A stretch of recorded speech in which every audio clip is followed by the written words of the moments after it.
మన inner peace YouTube ఛానల్లో awareness ఎరుక జాగృతి సెషన్స్లో ఈరోజు ఎపిసోడ్కి మీ అందరికీ స్వాగతం అండి. మనం లాస్ట్ ఎపిసోడ్లో ఏమేమి డిస్కస్ చేసుకున్నాము, ప్రాణాయామానికి విపాసనకి తేడా ఏమిటో తెలుసుకున్నాం. విపాసనలో మనం ఏమి గమనిస్తూ ఉంటామన్నది తెలుసుకున్నాం. నిద్రపోతున్నామని మనం గమనిస్తున్నప్పుడు ఏమవుతుందో తెలుసుకున్నాం. మన లోపలి ప్రపంచం ఎప్పుడు మారుతుంది అన్న విషయాన్ని తెలుసుకున్నాం. ఈ లోపలి ప్రపంచం మారటం ఎంత అద్భుతంగా ఉంటుంది అన్న విషయాన్ని జన్ గురువు భక్తునికి మధ్య జరిగిన సంభాషణ కూడా మనం చెప్పుకున్నాము. రూపాంతరం అనేది ఎక్కడ జరగాలి? మన లోపల జరగాలి. అలా రూపాంతరం అంతరంగా ఉండాలి. అదే నిజమైన పరిత్యాగం. పాతలోకం అంతా అప్పుడు పోతుంది. మన లోపల నుంచి మనం మారినప్పుడు మన గతం పాతలోకం అంతా పోతుంది. ఎందుకు అంటే ఆ పాత ఉనికి అంతా పోతుంది కాబట్టి. సో మనం సరికొత్తగా మన జీవితాన్ని మన జీవితాన్ని మనం గడుపుతూ ఉంటాము అని అనుకున్నాం కదా. మరి రాత్రి నిద్రలో జాగరూకతలోకి మారడం అంటే ఏమిటో మనం డిస్కస్ చేసుకుంటున్నాం. కలలు కనడం, జాగరూకత, ఇవి రెండు కూడా దృగ్విషయాలు పూర్తిగా వేరేగా ఉంటాయి. కేవలం మనం ఒక సంగతిని ప్రయత్నించాలి.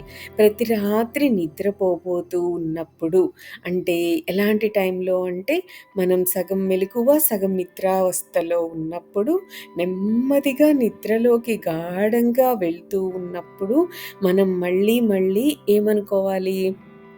నేను ఇది కళ అని గుర్తుంచుకోగలను అని అనుకోవాలి.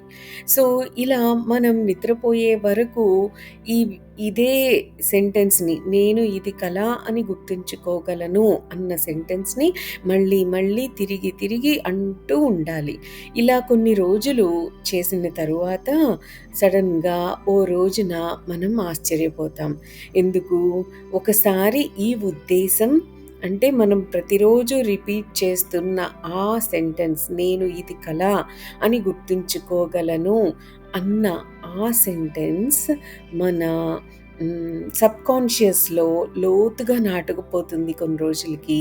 అప్పుడు మనం కళని కళలాగా గమనించగలుగుతాం. అప్పుడు ఆ కళకి మనపై పట్టు ఉండదు. అప్పుడు మెల్లగా మన జాగరూకత తీక్షణం అవుతున్న కొద్దీ కళలు అనేవి మాయమైపోతాయి. స్వప్నాలు చాలా బిడియంగా ఉంటాయి. ఎవరైనా స్వప్నాన్ని గమనిస్తూ ఉన్నట్టుంటే అది స్వప్నానికి ఇష్టం ఉండదు. అవి తెలివి తప్పిన చీకట్లో మాత్రమే ఉంటాయి. జాగరూకత కాంతిని తీసుకురాగానే కలలు మాయమవ్వడం ప్రారంభిస్తాయి. కనుక ఇదే సాధన మనం చేస్తూ ఉండాలి. అప్పుడు మనం కలల నుంచి తప్పించుకుంటాం, విముక్తి పొందుతాం. అప్పుడు మనం ఆశ్చర్యపోతాం. కలల నుంచి విడిపించుకోవడానికి చాలా అంతరార్థాలున్నాయి. ఒకవేళ కలలు మాయమైతే అప్పుడు పగటివేళ ఇదివరకిట్లో ఉన్నట్లు మన మనస్సు పరిగెత్తడం అంత ఎక్కువగా ఉండదు. ఇక రెండవ యూజ్ ఏంటి అంటే, మనం ఎక్కువగా ఈ క్షణంలో ఉంటూ ఉంటాము. భవిష్యత్తులో ఉండము, గతంలో కూడా ఉండము. ఈ క్షణంలో మనం జీవిస్తూ ఉంటాము. ఇక మూడవ అద్భుతమైన విషయం ఏమిటి అంటే, మన తీవ్రత, పని చేయడంలో సంపూర్ణత అనేది బాగా ఎక్కువ అవుతుంది. ఎందుకంటే అవేర్గా ఉంటాం కాబట్టి, మనం చేసే పని కూడా సరికొత్తగా ఉంటుంది కాబట్టి. ప్రతిరోజు మనం అదే పని చేస్తూ ఉన్నా కూడా ఏ క్షణానికి ఆ క్షణం ఆ పని మనకి సరికొత్తగా ఎంతో అద్భుతంగా ఉంటుంది. మరి కలలు కనడం అనేది ఒక జబ్బు. కలలు కనడం అవసరం. ఎందుకు అంటే మనిషి వ్యాధిగ్రస్తుడుగా ఉన్నాడు. కానీ ఒకవేళ కలలు పూర్తిగా వదిలిపోతే మనం కొత్త రకమైన ఆరోగ్యాన్ని, సరికొత్త నవ్య దృష్టిని పొందుతాము. మన మనస్సు యొక్క తెలివి తప్పిన భాగం చైతన్యంగా మారిపోతుంది. కనుక మనకు దృఢమైన వ్యక్తిత్వం అనేది కలుగుతుంది. మనం ఏం చేసినా ఇంకా ఎప్పటికీ కూడా మనం పశ్చాత్తాపపడం. ఎందుకు అంటే మనం దాన్ని ఎరుకతో చేశామంటే అప్పుడు ఇక పశ్చాత్తాపానికి ఎటువంటి సంబంధం ఉండదు. జాగరూకత అనేది ఒక గొప్ప ఇంద్రజాలం, గారడి. ఎవరైనా దానిని నేర్చుకోవచ్చు. ఎందుకు అంటే అది మన పూర్తి ఉనికిని రూపాంతరం చేయడం మొదలుపెడుతుంది కాబట్టి. మనం మన కలలని ఎప్పుడైతే మనం గమనించడం మొదలు పెడతామో, మనం 5 టైప్స్ ఆఫ్ కలలు మనకు జరగడం చూస్తాం. మొదటి రకం కళ ఎలా అంటే కేవలం చెత్త. వేల కొద్దీ మానసిక తత్వవేత్తలు ఆ చెత్త మీద పరిశోధనలు చేస్తున్నారు. అది కేవలం నిరుపయోగం. అది ఎందుకు జరుగుతుందంటే రోజంతా పనిచేస్తూ మనం చాలా చెత్తను పోగు చేసుకుంటూ ఉంటాం కాబట్టి. శరీరానికి మురికి అంటుకుంటే స్నానం అవసరమైనట్లు, మనకు శుభ్రత అవసరమైనట్లు, అలాగే మనస్సు దుమ్ముని ధూళిని పేరబెట్టుకుంటుంది. మనసుకి స్నానం చేసే విధానం లేదు కాబట్టి మనసు చెత్తని ధూళిని త్రోసి పారేయడానికి తనంతట తానే తిరగబడే యంత్రాంగం కలిగి ఉంటుంది. కళ అంటే ఏమీ కాదు, కానీ మనస్సు తోసివేసే ధూళి పైకి లెగవటమే అన్నమాట. ఇది మొదటి రకం కళ. ఇదే దరిదాపుగా కళల్లో ఉండే 90% ఎక్కువ భాగం. దాదాపు 90% కళలు కేవలం మనస్సు తోసివేసే దుమ్ము మాత్రమే. సో, ఆ కళల పట్ల ఎక్కువ శ్రద్ధ చూపించవద్దు. క్రమక్రమేణా మన జాగృతి పెరిగే కొద్దీ మనం ఆ ధూళి ఏమిటి అన్నది మనం అద్భుతంగా తెలుసుకోగలుగుతాం, చూడగలుగుతాం. ఇక రెండవ రకం కళ ఓ రకమైన కోరికలు నెరవేరడం.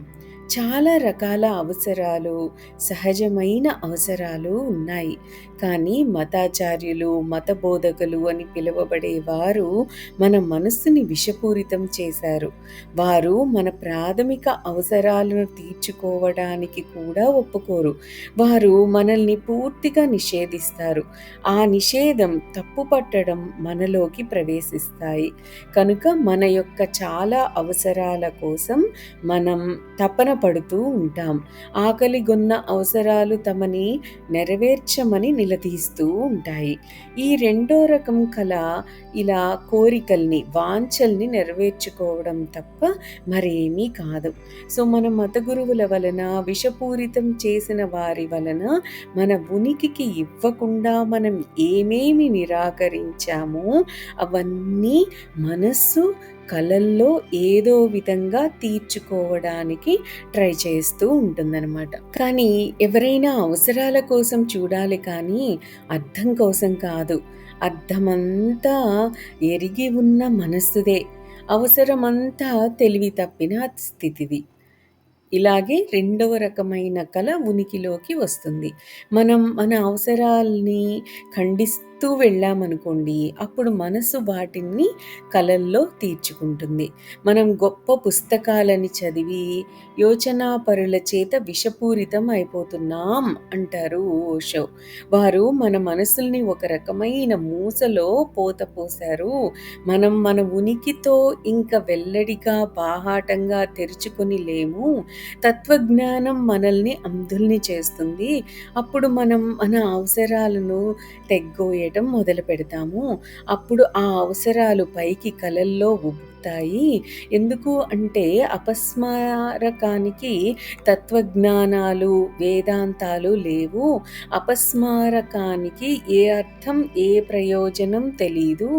అపస్మారకానికి తెలిసింది ఒకే ఒక్క సంగతి ఏంటి, మన ఉనికికి కావలసిందేదో తీరేట్లు చూడడం. అప్పుడు స్మృతి తప్పిన స్థితి దానికది బలవంతంగా కలని కనేట్లు చేస్తుంది. ఇది రెండవ రకమైన కళ. చాలా అర్థవంతమైనది. మనం దానిని అర్థం చేసుకొని దానిపై ధ్యానం చేయడానికి ఆ కళ చాలా అర్థంతో కూడినది. ఎందుకు అంటే అపస్మారకం అంటే సబ్‌కాన్షియస్ మైండ్ మనతో చెప్పడానికి ట్రై చేస్తుంది. మూర్ఖుడిలా ఉండొద్దు, మీరలా చేస్తే బాధపడతారు, మీ ఉనికిని మీరు ఎండపెట్టకండి, వినాశాత్మకంగా ఉండకండి, మీ అవసరాలను చంపుకొని నెమ్మదైన ఆత్మహత్యకు, వినాశనానికి తలపడకండి అని. సో, మనం ఇక్కడ గుర్తుంచుకోవాలి. తెలివితో ఉన్న మనసువే కోరికలు. అపస్మారానికి, సబ్‌కాన్షియస్‌కి సంబంధించినవి అవసరాలు మాత్రమే. వాటి ప్రత్యేకత అర్థం చేసుకోవడం చాలా అర్థవంతం, చాలా భావగర్భితం, ఆవశ్యకం. కోరికలు ఎరిగిన మనస్సువి. తెలివి తప్పిన స్థితికి కోరికలుండవు. తెలివి తప్పిన స్థితి కోరికల గురించి చింతించదు. కోరిక అంటే ఏమిటి? కోరిక మన ఆలోచనలలో నుంచి, శిక్షణలలో నుంచి, నిబంధనలలో నుంచి వస్తుంది. మనం ఈ దేశపు అధ్యక్షుడు కావాలని అనుకుంటున్నామనుకోండి, అపస్మారకం దేని గురించి తాపత్రయపడదు. సబ్‌కాన్షియస్‌కి అపస్మారకానికి దేశపు అధ్యక్షుడు అవ్వడంలో శ్రద్ధ, ఆసక్తి ఉండదు. అపస్మారకం ఎలా ఒక్కటిగా ఉండాలి, సఫలత పొందాలి అని మాత్రమే ఆసక్తి కలిగి ఉంటుంది. కానీ ఎరిగిన మనస్సు అంటుంది, అధ్యక్షుడివి కావాలి, అలా అధ్యక్షుడివి అవ్వడంలో మీరు ఒకవేళ మీ ప్రేమని త్యాగం చేయాలి అంటే దాన్ని త్యాగం చేయండి. ఒకవేళ మీరు మీ శరీరాన్ని త్యజించాలంటే త్యాగం చేయండి. ఒకవేళ మీరు విశ్రాంతిని త్యాగం చేయాలి అంటే త్యాగం చేయండి. మొదట మాత్రం దేశానికి అధ్యక్షుడిగా అవ్వాలి అని అంటుంది మనస్సు. మరి మొదట మాత్రం దేశానికి అధ్యక్షుడిగా అవ్వాలి అనే అంటుంది. లేకపోతే చాలా ఎక్కువ మిక్కిలిగా సంపదని కూడబెట్టుకోవాలి. ఇదంతా తెలివిగా ఉన్న మనస్సు యొక్క పోకడలు. సబ్‌కాన్షియస్ అపస్మారకానికి ఐశ్వర్యం గురించి తెలియదు. అపస్మారకానికి సహజంగా ఉండటం మాత్రమే తెలుసు. స్మృతి లేని మనస్సు సంఘం చేత స్పృశించబడదు. అది జంతువులలా, పక్షులలా లేక చెట్లలా ఉంటుంది. అపస్మారకం సంఘం చేత, రాజకీయవేత్తల చేత విభజించబడి వారి షరతులకు లోబడి ఉండదు. అది ఇంకా పవిత్రంగా, నిర్మలంగా ఉంది. సో, రెండవ రకం కలని విని దాన్ని ధ్యానం చేయాలి. అప్పుడు అది మన అవసరం ఏమిటో మనకి తెలియజెబుతుంది. మన అవసరాలను మనం నెరవేర్చాలి. కోరికల గురించి పట్టించుకోనవసరం లేదు. ఒకవేళ మనం నిజంగా బ్రహ్మానందంగా ఉండాలనుకుంటే అవసరాలను మనం నెరవేర్చుకోవాలి. కోరికల గురించి తాపత్రయపడాల్సిన అవసరం లేదు. ఒకవేళ మనం దుఃఖంగా ఉండాలనుకుంటే మన అవసరాలను త్రుంపివేసి కోరికల వెనకాల పడండి అంటారు ఓషో. మరి మనకైతే దుఃఖంగా ఉండటం ఇష్టం లేదు కదా! మరి ఎలా ఉండాలి? దీని గురించైతే మనం ఆలోచించాలి. మరి అవేర్‌గా ఉండటం, క్షణంలో జీవించి ఉండటం మాత్రం అస్సలు మర్చిపోవద్దు. శ్వాస మీద ధ్యాస. శ్వాస మీద ధ్యాసలో మనం ఉన్నప్పుడు 4 సంగతులను గుర్తుంచుకోవాలన్న విషయం గుర్తుంది కదా! సో, ఆ 4 సంగతులను అస్సలు మర్చిపోవద్దు. దట్స్ ఆల్ ఫర్ టుడే అండి. Have a great day. Thank you. Thank you. Thank you.